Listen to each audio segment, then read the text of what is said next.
Hey guys, it's Drishti. And Aveen, and welcome back to Let's Go LO. In today's episode, which is our first more official one, we're going to have Mayor Buck as a guest speaker who is joining us over Zoom to talk about his local businesses, path to mayor, his history in LO, and just a little bit about what he has done as mayor. Thank you so much for agreeing to be our first guest. We're super excited. Oh, I'm so glad. No, I'm honored to be your first guest. So our first question for you is, obviously you're the mayor of Lake Oswego. Can you talk to us a little bit about your journey to becoming mayor and path to becoming so involved in the city? Yeah, sure. I guess most like direct path, my journey to, being on the city council. I never knew even about the city council at all. Growing up here, we would meet the mayor as kids and stuff, but there was no like youth involvement like we have now, student involvement, and so pretty disconnected from what was going on at the city level. And as I got into the business community, started working and being a kind of a leader in that community, in the business community. We were at the time working on the big Boones Ferry Road project, and it was just a very long effort and kind of putting a plan together. And that's how I kind of became aware of who was on the council, because we were lobbying the council, to help move this plan along. And it was really frustrating for this group. And so we would have these monthly meetings in Lake Grove and talk about the project. And I would sit there and think like, well, this is just crazy. Like, why they can't move this thing forward? And they have all this money had been invested in this plan. It was so needed. Boones Ferry didn't even have contiguous sidewalks. There was all these accidents. The stormwater, was gathering in the street. I mean, it was so obvious the needs, that they were working to address. And we had the Hello, that newsletter, and I saw, it came out and said, oh, run for city council. And I thought, oh, I'm going to run to be on this council. I'm so tired of hearing everyone complain about it and no one listening to them. So I'm going to, run it. Let's make this project happen. And then that's how it all got started. Thank you. Our next question is, can you tell us a little bit about growing up in LO and how that has inspired what you do today? Yeah. I think LO when I was growing up is very, somewhat similar to how LO is today. It was a great, the same great community to grow up in. I grew up on the side of Iron Mountain, and so we would play in that park every day. Ride bikes into Lake Grove. I would ride my bike. I went to elementary school in downtown Lake Oswego. I'd ride my bike to school. Very like similar, very safe community. We just had a great time growing up here, exploring the outdoors, going to George Rogers Park. Just lots of good, going to the library, Lakewood Center, all those like good memories, same things that people do now, which is great. But the community was different too. Like when I was in elementary school, it was very homogenous. I think there was one person of color like the entire time I was in grade school, and I was like aware of that, at the time. And the community was still, I mean, people say today, they say, oh, Clackamas County, Lake Oswego lacks diversity, but it was like really bad when I was growing up. I mean, there was almost no racial diversity. It seemed, growing up. I don't know what for sure, but it really kind of impacted me. I remember still vividly, like one day we would carpool, sometimes to school, everyone would carpool. And a friend's, the mom of a friend who was driving, they were in the real estate business. And I don't know why she told this, but I remember we were driving down Country Club and she told us that, realtors in Lake Oswego would not sell homes to Black people. And I thought, what? And I was just a little kid at the time. I thought, well, that's just crazy. And as an adult, and I just kind of like, she said that, and it just stayed in my brain forever. And then as an adult, what people started talking about these racial exclusion laws, and then people say, oh, well, that was a long time ago, and this was like maybe early 90s, and not obviously the laws had changed, but it was like the practice. And to be clear, she was not endorsing this. She was also appalled by it, but she was sharing this in a way like, this is what goes on. I thought, oh God, I mean, it's just horrible. And so then as an adult, people would talk about that and they would say, well, this, and some people say, oh, that's nonsense. That's just rumor. And it's like, well, I don't know. When I was a kid, parents were talking about it. And, I think it was a real thing. And so in a lot of ways, the community has changed so drastically in a very short period of time. I mean, that was just in the 90s. And obviously that's, I haven't heard anyone utter anything like that. And since I was a little kid. So it's really grown in a lot of ways over these past few decades. Obviously the town's developed a lot in a lot of good ways and added a lot more population and more amenities to go along with it, but it still feels like the same kind of small-ish town, I guess, that I grew up.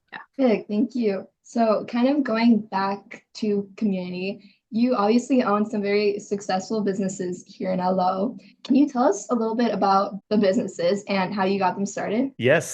So one of them, Gubanks, that's how we all ended up. My family in Lake Oswego, my grandparents, they moved here from Butte, Montana in the 70s. You know, Butte, Montana was a mining town. And around that time, my grandpa, he was a bar owner in downtown Butte, and he had this bar.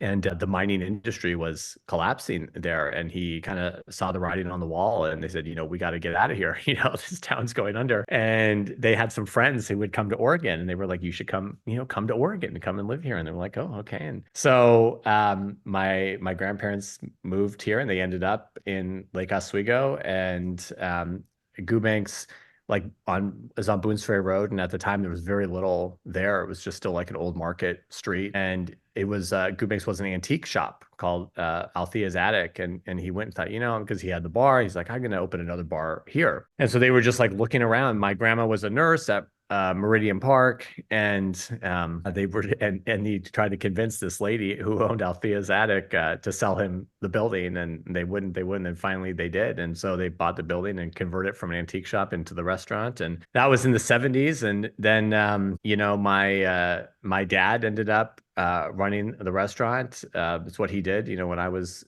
growing up, he did it for his entire life, just did a great job, and he was a really good mentor. And so I worked alongside him. And when I was a little kid, I would go into the restaurant on the weekend. Like, our life kind of revolved around the restaurant, small family business. And I just couldn't wait to work there. So I started working at Gubanks when I was 11 years old. I worked in the kitchen, I did the dishes, and I, just worked there all growing up in high school, and would come back in the summers and did every job there was. So anyway, long story short, I ended up, taking that restaurant over from my dad. So now third generation of the family to operate Gubanks. And my grandparents, they had always had a vision, because next to Gubanks was La Provence, where Babica Hen is now. And La Provence, they got their start there.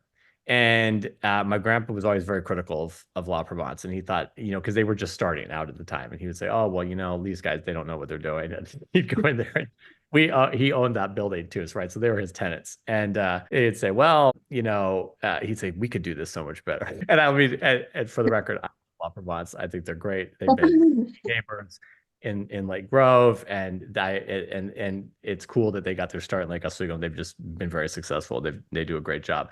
And so eventually they ended up moving from the building next to Gubanks down the street in the Zupan Center, and they built a beautiful space there. And then I had been hearing my grandpa and my grandma talk about having a breakfast place, their kind of vision. And at this time they had passed on in life. They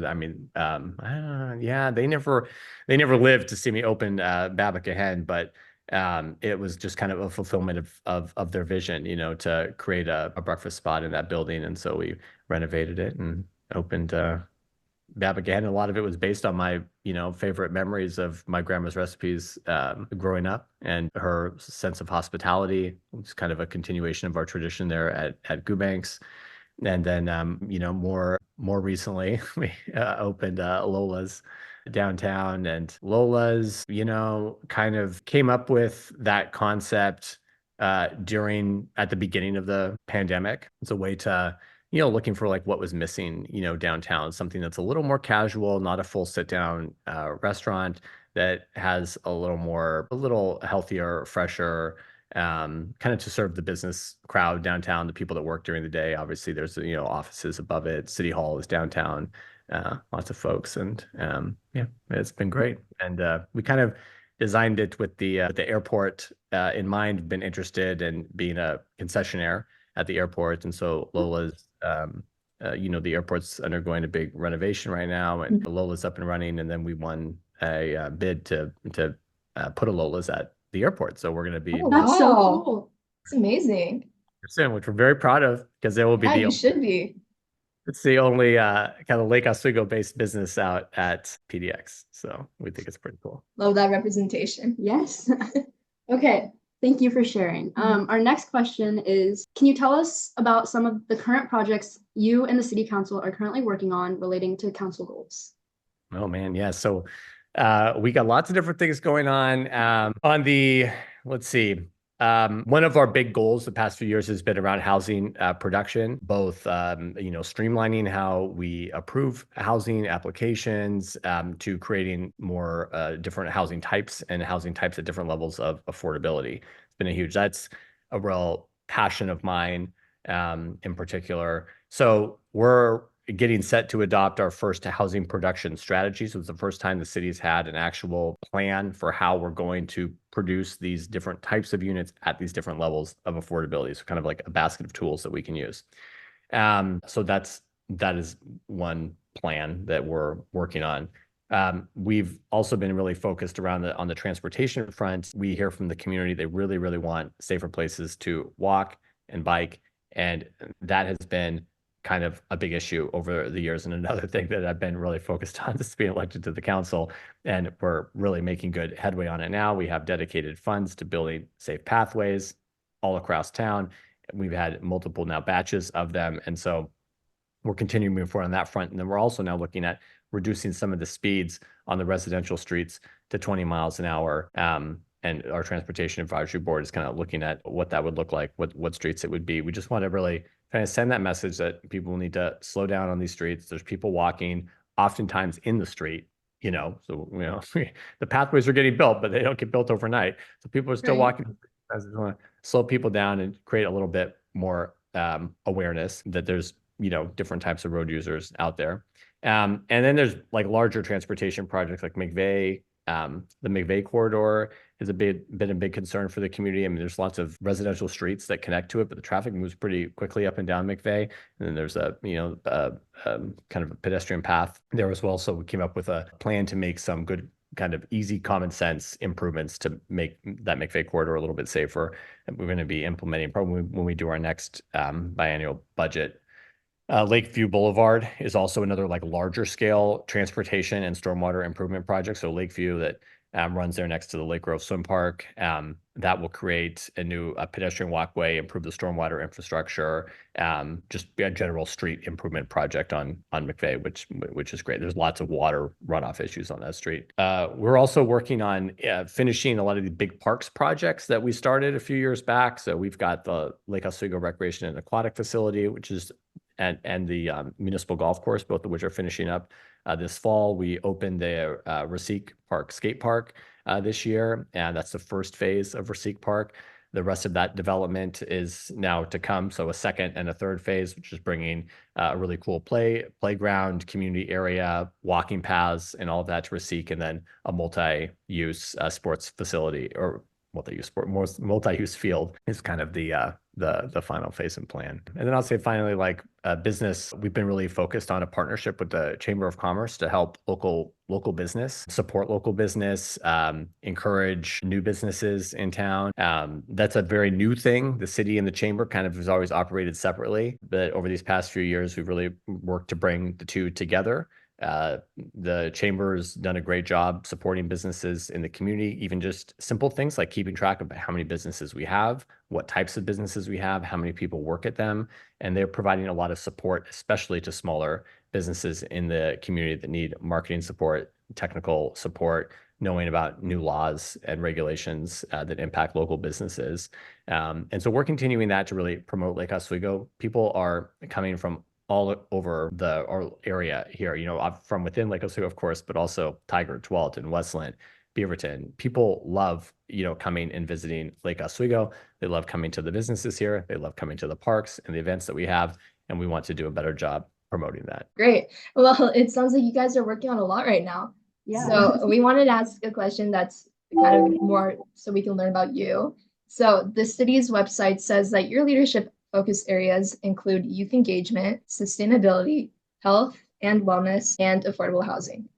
Can you explain what these mean to you and how you're working on incorporating them into what you do? Yeah, that's a good question. These are like, so it kind of goes back to growing up here, like I told you that's I feel really fortunate to have grown up in Lake Oswego, and my family was not a very wealthy family at all, just regular, middle class family. And we had a great life, growing up here, but that is becoming less and less attainable for folks. And the neighborhood that I grew up in, I mean, it was like a working class neighborhood. It was actually known if you lived over here, it was like, well, you're kind of, a little, a little lower income, and that was the thing, Well, now, I mean, who in the heck thinks any part of Lake Oswego is really low income? It's transformed totally. Places where there were little modest homes, it's all totally different. It looks totally different than it was when I was a kid. And so I think, but it having a childhood here, like you guys, I mean, growing up here, it really is. And there's lots of communities that are great communities to grow up in, but we want to be able to provide this opportunity to everyone. It's becoming much more difficult. And, we see this playing out in lower enrollment for grade school aged kids, and their families, because people are moving here, but they're moving here later in life when their kids are maybe in high school. And so the age of the population is changing. And so that affordable housing component is really important to me, and just housing production in general, because it's a big problem, not just in Lake Oswego. It's a problem nationally, certainly a problem in the Portland metro region. And people need to be able to live in healthy communities like Lake Oswego. This is the biggest determinant of someone's even life expectancy. The community that they live in. We're a clean community with clean water, clean air. It's a safe community, and with a great school system. So being able to provide families the opportunity to attain that and overcome a lot of these barriers to housing that have existed, some really malicious over the years, and now it's played out to the current system that we have, is really important. And then youth engagement. I mentioned before, I loved volunteering when I was in high school, and I did my volunteer work. I was, kind of interested in city. It had to do it at the city of Beaverton because we didn't have any, there was no youth engagement opportunities in Lake Oswego when I was in high school. And so when I came on the city council, and I just thought that's maybe how it was, most cities didn't have things. Well, I found out that's not the case. Most cities do have youth engagement. And when I found that, I thought, well, this is silly. We need to have this here in LO. And so we started the Youth Leadership Council, and then we've just expanded the program from there. I think it's just great. Like you two and the others that serve on the Youth Leadership Council and that involved on the advisory boards, such great opportunities. And it's great for you all as students. It's giving you great experience, but really it's great for the community. It's great for the city council. I mean, we're getting such great input, and it's been one of the biggest joys serving as mayor has been to get to work with students and kind of coming together, different generations, different perspectives. And really, I'm hoping that right now we're making Lake Oswego the kind of community that you all will want to move back to or stay in, Yeah. And, that's the main goal. And then health and wellness, I'm real advocate for healthy life. I myself, I'm in recovery from alcohol addiction. It, almost killed me. And I feel really grateful for that. And I feel like there's a lot of influence out there that's, and there's nothing wrong. Drinking is great, like for a lot of people, but for other people like me, it's a big problem. And there's a lot of push out in society and marketing, for drinking and all of that. And when I was young, I never knew any different.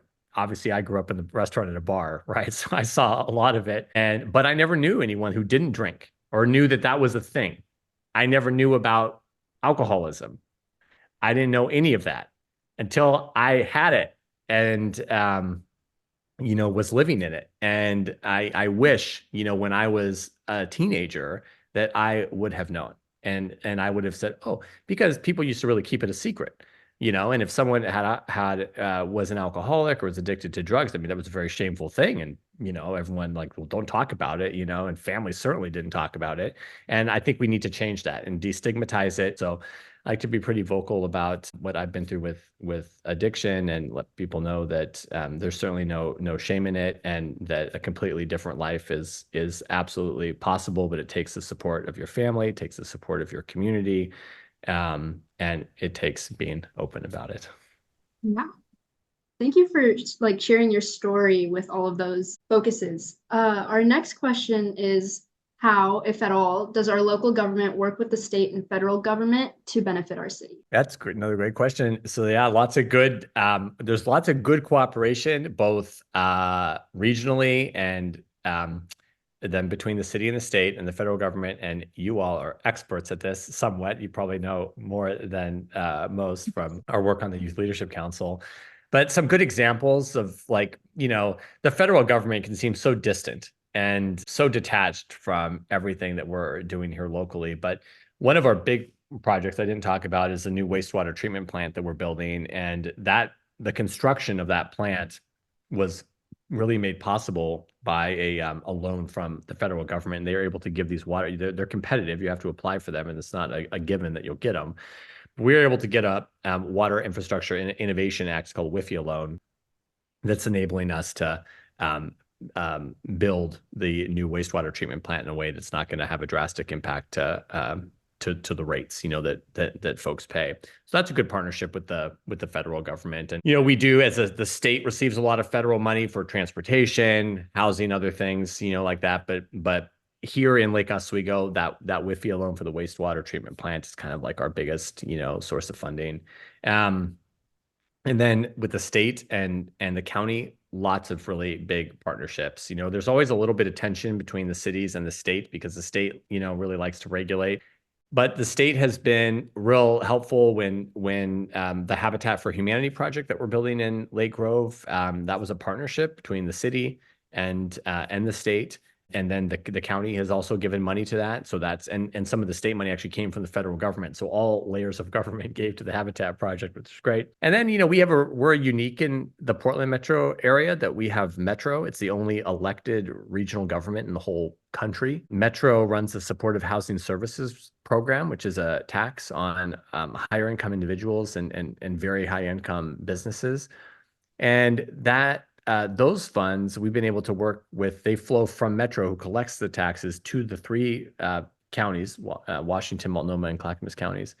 And we've been able to work with Clackamas County to get grants from the Supportive Housing Services pool of funds to both fund Hunger Fighters, our local food pantry, to give support to hunger fighters, which is great, and to fund a behavioral health case manager who's going to work within our police department. We have a behavioral health specialist. This will be able to add another person to that division who will help the specialist just kind of manage the cases when a lot of people call 911. The calls aren't necessarily always, police related, or you don't need a police officer. A lot of them are mental health related.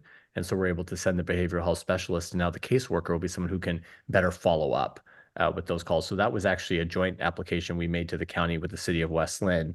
So it's a good partnership between those two cities and then the county.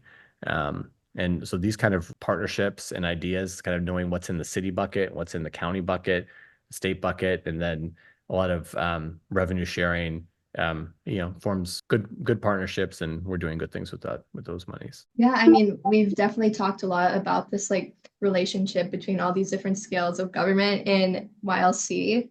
So our next question is, as members of the Youth Leadership Council, we've had a lot of opportunities to get involved in the city. So we were wondering, how can residents of all ages get more involved in local government and the decision-making process? Well, yeah, it's one of the best things I think about local government. I made the comment about the federal government seeming so detached, but so much good stuff happens at the local level.